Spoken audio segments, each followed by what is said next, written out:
சமூக ஆர்வலரான அன்னை விஜி சரவணன் அவர்கள் கடந்த 4 ஆண்டுகளுக்கும் மேலாக ஸ்ரீவைகுண்டம் தொகுதி மற்றும் அதன் சுற்று வட்டார பகுதிகளில் உள்ள ஆதரவற்ற ஏழை எளியவர்களுக்கு இல்லம் தேடி இரவு உணவு திட்டத்தை ஏற்படுத்தி இரவு உணவு வழங்கி வருகிறார்.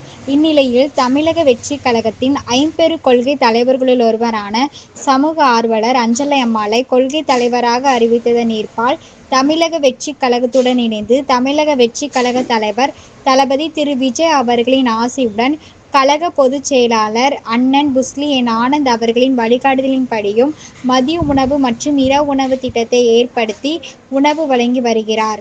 2/11/2025 அன்று 1266வது நாளாக ஸ்ரீவைகுண்டம், கோட்டைக்காடு, உண்டியலூர், ஏரல், கீழமங்கலக்குறிச்சி, சிறுத்தொண்டநல்லூர் ஆகிய பகுதிகளில் உள்ள ஆதரவற்ற ஏழை எளியவருக்கு மதிய உணவும், அண்ணாநகர், கொட்டாரக்குறிச்சி, ஆறுமுகமங்கலம், அரசன்குளம், மாரமங்கலம், இடையர்காடு, தளவாய்புரம், சம்படி, சம்படி காலனி, மேலச்சம்படி மற்றும் அதன் சுற்று வட்டார பகுதிகளில் உள்ள ஏழை எளியவர்களுக்கு இரவு உணவும் தமிழக வெற்றிக் கழகம் தூத்துக்குடி மேற்கு மாவட்டம் சமூக ஆர்வலரான அன்னை விஜி சரவணன் அவர்களின் சார்பில் 216 நபர்களுக்கு உணவு வழங்கப்பட்டது.